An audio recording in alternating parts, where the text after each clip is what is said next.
আসসালামু আলাইকুম সুপ্রিয় শিক্ষার্থীবৃন্দ, আশা করি সবাই ভালো আছেন। আমি আলামিন আহমেদ শ্রাবণ, আপনাদের ইংরেজি শিক্ষক।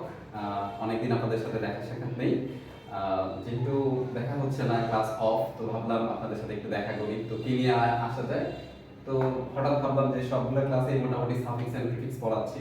তো সাফিক্স প্রিফিক্স পড়াইতে গেলে আমাদের যেটা হয় যে চারটা পার্টস অফ স্পিচ সম্পর্কে আমাদের খুব স্পষ্ট ধারণা রাখতে হয়: noun, adjective, verb and adverb. তো বেসিক্যালি একটা সাফিক্স এন্ড প্রিফিক্সের প্যাসেজে position of parts of stay main. তো সেই ক্ষেত্রে আমরা যেটা করি, নাউন, অ্যাডজেক্টিভ এবং অ্যাডভার্ব, এই তিনটা পার্টস অফ স্পিচের পজিশন নিয়ে আমাদের কাজ করতে হয়। তো আমরা আজকে শিখব position of parts of speech. একটা ইংরেজি সেন্টেন্সে তারা ঠিক কোথায় বসে, কে কার আগে বসে, কে কার পরে বসে, এবং কে কার আগে বা পরে বসে অন্য ভিন্ন আরেকটা পার্টস অফ স্পিচকে মডিফাই করে। তো এই সম্পর্কে যদি আমরা আলোচনা করতে চাই, তাহলে বোর্ডে যদি আমরা একটু তাকাই, আমরা দেখি যে position of parts of speech টপিকের নামের ঠিক নিচেই তিনটা অক্ষর লেখা আছে ক্যাপিটাল লেটারে। সেগুলো কি? P, A and D. আমরা যদি একসাথে উচ্চারণ করার চেষ্টা করি, আমরা হয়তো কেউ কেউ প্যাড বলবো। তো এখানে P for preposition and possessive, A for article and adjective, and last one D for determinant. তো এই বিষয়গুলো যদি আমরা একটু জেনে নেওয়ার চেষ্টা করি, এগুলো আসলে কারা, আমি খুব ভালো করেই জানি যে আমাদের মেয়েরা এসব অনেক আগে থেকেই আপনারা জানেন। তারপরে একটু রিকল করে নাও কেন, তাহলে এটা আমাদের জন্য একটু কার্যকর হবে।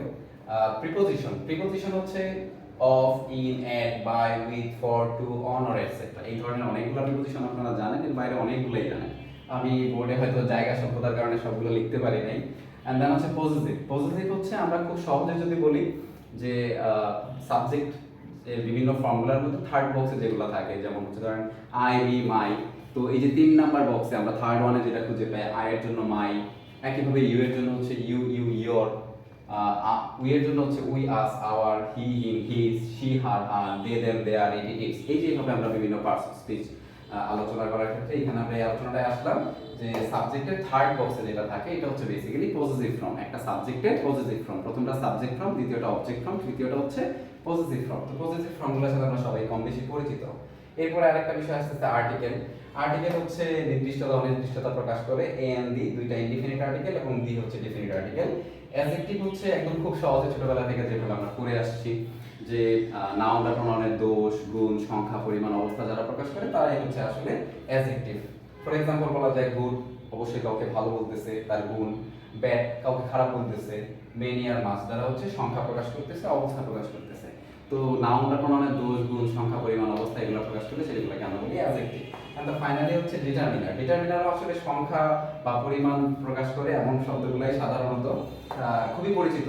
আর্টিকেলের মধ্যে এ এন দিয়ে আছে, তারপর হচ্ছে ডেমনস্ট্রেটিভের মধ্যে দিস, দ্যাট, দিস, দোস। এখানে একটা জিনিস উল্লেখ করার মতো, সেটা হচ্ছে দিস হচ্ছে একটা বোঝায়, দ্যাটও একটা বোঝায়। তবে দিস হচ্ছে বর্তমানে একটা বোঝায়, দ্যাট হচ্ছে অতীতকালের একটা বোঝায়। দিস আর দোজ হচ্ছে অতীতকালের অনেকগুলো হলে দোজ, অতীতের একটা। বর্তমানে অনেকগুলো হলে দিস। একইভাবে মেনি, মাচ, মোর, ফিউ, লিটল। একদম খুব সংক্ষেপে যদি বলি, ডিটারমিনার হচ্ছে সংখ্যা প্রকাশ করে, সংখ্যাবাচক একটা তথ্য একটা সেন্টেন্সে যখন প্রকাশ করে সেখানে আমরা ডিটারমিনারগুলো ব্যবহার করতে দেখে থাকি। তো এইগুলো আলোচনা করার একটাই কারণ এখানে খুব সংক্ষেপে লেখা আছে পি, এ, ডি। তো একটু আগে আমরা বলতেছিলাম P stands for preposition and possessive, A stands for article and adjective, and finally determiner হচ্ছে এই ওয়ার্ডগুলো। এখন এই যে আমরা যদি একটু রুলসের দিকে তাকাই, আমরা শুরুতেই লিখতে পারছি রুলস নাম্বার 1। ফার্স্ট রুলসে লেখা আছে প্যাড প্লাস নাউন, তারপর লেখা আছে PAD plus adjective plus noun, তারপর লেখা আছে PAD plus adverb, adjective and noun. এখানে একটু ভালো করে খেয়াল করে দেখলে আমরা বুঝতে পারি যে এই প্যাডের পর, অর্থাৎ প্যাড মানে কি, preposition, possessive, article, adjective, determiner. ইংরেজি কোনো সেন্টেন্সে যদি এদের কেউ একজন থাকে এবং তারপরে যদি ফাইনালি আর একটা ওয়ার্ড থাকে, ওই সেন্টেন্সে এদের পরে শুধুমাত্র একটা ওয়ার্ড যদি থাকে তাহলে সেটা নাউন। আর যদি এদের পরে দুইটা ওয়ার্ড থাকে তাহলে সবার শেষেরটা নাউন, ঠিক তার আগেরটা হচ্ছে অ্যাডজেক্টিভ। কেন অ্যাডজেক্টিভ? কারণ আমরা খুব ছোট থেকেই শিখে আসতেছি যে নাউনকে মডিফাই করার রাইটস হচ্ছে শুধুমাত্র অ্যাডজেক্টিভের। তো একইভাবে প্যাডের পর যদি তিনটা ওয়ার্ড থাকে তাহলে যথারীতি শেষেরটা নাউন হবে, তার আগেরটা অ্যাডজেক্টিভ হবে, তার আগেরটা অ্যাডভার্ব হবে। কেন অ্যাডভার্ব হবে সবার একদম এইদিকে? কারণ আমরা এটাই শিখে আসছি যে অ্যাডভার্ব অনেককে মডিফাই করতে পারে। অ্যাডভার্ব নিজেই নিজেকে মডিফাই করতে পারে, অ্যাডজেক্টিভকে মডিফাই করতে পারে, গোটা একটা সেন্টেন্সকেও মডিফাই করতে পারে। সেই দিকে আমরা আজকে না যাই, আমরা শুধু এইটা মনে রাখবো যে প্যাডের পর একটা ওয়ার্ড থাকলে নাউন হয়, দুইটা ওয়ার্ড থাকলে অ্যাডজেক্টিভ প্লাস নাউন হয়, যদি তিনটা থাকে তাহলে adverb, adjective, noun. That means সবার শেষে সবসময় নাউন। যদি একটা থাকে তাহলে অবশ্যই সে নাউন হবে, দুইটা থাকলে শেষেরটা নাউন, তার আগেরটা অ্যাডজেক্টিভ, যদি তিনটা থাকে তাহলে নাউনের আগে অ্যাডজেক্টিভ, অ্যাডজেক্টিভের আগে অ্যাডভার্ব। আমি আপনাদের সাথে আজকে একটা মজার এক্সাম্পল শেয়ার করতে চাই। আমি বেশ কয়েকটা এক্সাম্পল লিখেছি, আপনারা তো খেয়াল করছেন। খুব ছোট থেকে আমি মুভি দেখি, তো আমার একটা পছন্দের অ্যাক্টর ছিল একটু ক্রিঞ্জ টাইপের। তো অনন্ত জলিল ওনার নাম।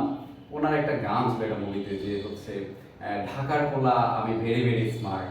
তো ওনার কথাটাকে যদি আমরা একটু লাইনে লেখার চেষ্টা করি, অনন্ত জলিল ধরেন আমরা ওনাকে বললাম, প্রথমত উনি একটা ছেলে মানুষ, যেহেতু উনি নিজেই বলতেছিল যে উনি ঢাকার পোলা। তো অনন্ত জলিল ইজ আ বয়, আমরা একটু সিম্পলি বলে দিলাম যে অনন্ত জলিল ইজ আ বয়। আচ্ছা, তো এখানে যদি আমরা খেয়াল করি, দেখা গেছে যে প্রত্যেকটা সেন্টেন্সে Ananta Jalil is a, Ananta Jalil is Ananta Jalil is Ananta Jalil is আছে। তার মানে এটা হচ্ছে আর্টিকেল। তো প্যাডের মধ্যে কাউকে না কাউকে তো আমাদের খুঁজে পেতে হবে। আমরা কিন্তু প্যাডের মধ্যে আর্টিকেল পেয়ে গেছি, যে প্রত্যেকটা সেন্টেন্সে আর্টিকেল আছে। এখন খেয়াল করে যদি আপনারা একটু দেখেন, আর্টিকেল এর পরে একটাই ওয়ার্ড আছে, তাহলে কি হওয়ার কথা? সেটা নাউন। তো ফর শিওর এই বয় শব্দটা হচ্ছে নাউন।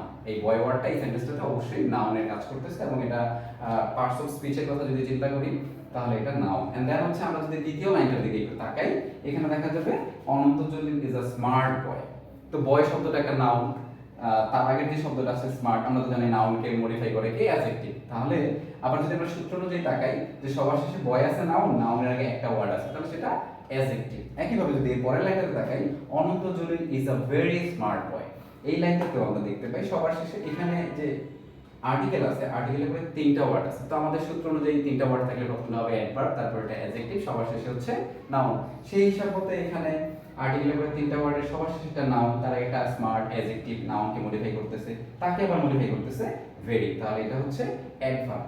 এবার যদি আমরা একটু চিন্তা করি, এই সূত্রের বাইরে আরেকটু যদি চিন্তা করি, অনন্ত জলিল ওই মুভিটাতে উনি বারবার বলতেছিল যে ঢাকার পোলা I am very very smart, অর্থাৎ সে খুবই স্মার্ট একজন ছেলে। তো আমরা যদি এখানে লাইনটা খেয়াল করি, Ananta Jalil is a very very smart boy.